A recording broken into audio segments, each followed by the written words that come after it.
Welcome back. Everyday on duty 24/7 ఫీల్డ్లో ఉండాల్సిందే. 365 రోజులు వర్క్ మోడే. ఎలక్షన్కి ఇంకా 2.5 ఏళ్ల టైం ఉండగానే కారు టాప్ గేర్ వేస్తోందా? కేటీఆర్ 365 డేస్ క్యాలెండర్ సిద్ధం చేసుకున్నారా? ప్రతిరోజు ప్రజల్లో ఉండేలా వ్యూహాలకు పదును పెడుతున్నారా అంటే అవుననే అంటున్నాయి బీఆర్ఎస్ వర్గాలు. ఒకవైపు కాంగ్రెస్ సర్కారుపై దూకుడు, మరోవైపు బీజేపీని ఢీకొట్టే వ్యూహం, మధ్యలో పార్టీని మళ్లీ యాక్టివ్ చేసే master plan.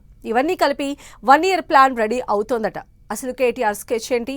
365 days action plan గులాబీ పార్టీని తిరిగి పవర్లోకి తెస్తుందా?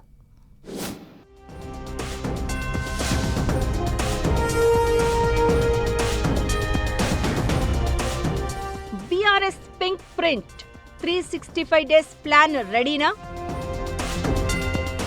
365 రోజులు, 365 కార్యక్రమాలు. క్యాడర్లో మళ్లీ జోష్ నింపే వ్యూహమా? నియోజకవర్గాల వారీగా యాక్షన్ ప్లాన్. ప్రజా సమస్యలపై నిరంతర పోరాటం. కాంగ్రెస్ బీజేపీలను ఢీకొట్టే గేమ్ ప్లానా? మళ్లీ గెలవాలి, అంతకంటే ముందు క్యాడర్లో జోష్ నింపాలి. రాబోయే ఎన్నికల వరకు కార్యకర్తలను యాక్టివ్ మోడ్లో ఉంచడమే ఎజెండాగా బీఆర్ఎస్ వర్కింగ్ ప్రెసిడెంట్ కేటీఆర్ సరికొత్త ప్లాన్ సిద్ధం చేస్తున్నారట. బ్లూ ప్రింట్ 365 పేరుతో ఏడాది పొడవునా పార్టీని ప్రజల్లో ఉంచేలా కార్యాచరణకు రూపకల్పన చేస్తున్నారనే చర్చ జరుగుతోంది. 365 రోజులు, 365 కార్యక్రమాలు. ప్రతిరోజు ఒక రాజకీయ అంశంతో ప్రజల్లో ఉండాలనే దానిపై డిస్కషన్ నడుస్తోందట. బీఆర్ఎస్ కు ఇప్పుడు ప్రత్యర్థి ఒక కాంగ్రెస్ పార్టీ మాత్రమే కాదు, రాష్ట్రంలో బీజేపీ కూడా క్రమంగా తన బలాన్ని పెంచుకునే ప్రయత్నం చేస్తోంది. కాంగ్రెస్ ప్రభుత్వం సంక్షేమ పథకాలు, హామీల అమలుపై దృష్టి పెడుతుంటే బీజేపీ సంస్థాగతంగా గ్రామ స్థాయికి వెళ్లేందుకు రూట్ మ్యాప్ రెడీ చేసుకుంటోంది. ఈ రెండు పార్టీలను తట్టుకుని బీఆర్ఎస్ నిలదొక్కుకోవాలంటే ప్రతిరోజు ప్రజల్లో ఉండాల్సిందేనన్న అభిప్రాయం పార్టీలో వ్యక్తమవుతోందట. అందుకే రైతులు, నిరుద్యోగులు, మహిళలు, యువత, స్థానిక సమస్యలు ఇలా ప్రతిరోజు ఒక ఎజెండాతో ముందుకెళ్లే వ్యూహమే బ్లూ ప్రింట్ 365 అని చర్చ సాగుతోంది.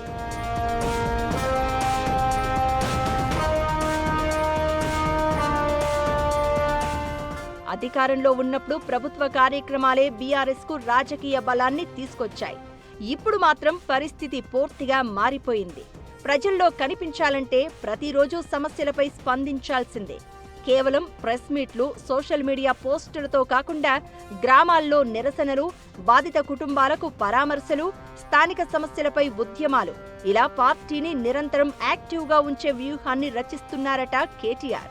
క్యాడర్లో ఫుల్ జోష్ నింపడం, ద్వితీయ శ్రేణి నాయకత్వాన్ని మళ్లీ యాక్టివ్ మోడ్లోకి తేవడం, నియోజకవర్గ స్థాయిలో పార్టీని కదిలించడం ఇవన్నీ ఈ కార్యాచరణ ప్రధాన లక్ష్యాలు అని అంటున్నారు. ప్రతి నియోజకవర్గంలో ఉన్న ప్రజా సమస్యలు, పార్టీ కార్యక్రమాలపై షెడ్యూల్ ప్రిపేర్ చేస్తున్నారట.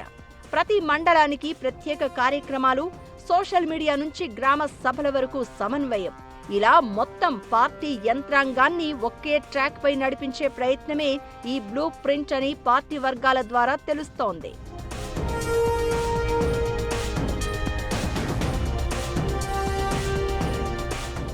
మూడు 365 కార్యక్రమాలు అనేది కేవలం ఒక జాబితానా, లేక బీఆర్ఎస్ రాజకీయ పునరాగమనానికి రూపొందించిన మాస్టర్ ప్లానా? ఇదే ఇప్పుడు గులాబీ పార్టీలో ఆసక్తికర చర్చకు కారణమవుతోంది. ఎందుకంటే గతంలోలాగా ఎన్నికల టైంలో మాత్రమే జనాల్లోకి వెళ్తే వర్కౌట్ అయ్యే పరిస్థితి లేదు. నిరంతరం ప్రజల్లో ఉంటేనే పార్టీపై నమ్మకం పెరుగుతుందని బీఆర్ఎస్ నాయకత్వం భావిస్తోంది. అందుకే కేటీఆర్ ముందున్న అసలు టార్గెట్ కార్యక్రమాలు చేపట్టడం మాత్రమే కాదని, క్యాడర్ను ఫుల్ యాక్టివ్ మోడ్లోకి తెచ్చి ప్రతి నియోజకవర్గంలో పార్టీ ఉనికిని బలంగా చూపించడమే అంటున్నారు. బ్లూ ప్రింట్ 365తో బీఆర్ఎస్ మళ్లీ గత వైభవాన్ని సొంతం చేసుకుంటుందా? కేటీఆర్ వ్యూహం క్యాడర్లో జోష్ నింపుతుందా? రాబోయే ఎన్నికల కోసం బీఆర్ఎస్ ఇప్పటి నుంచే చేస్తున్న ప్రిపరేషన్స్ సక్సెస్ అవుతాయో లేదో చూడాలి మరి.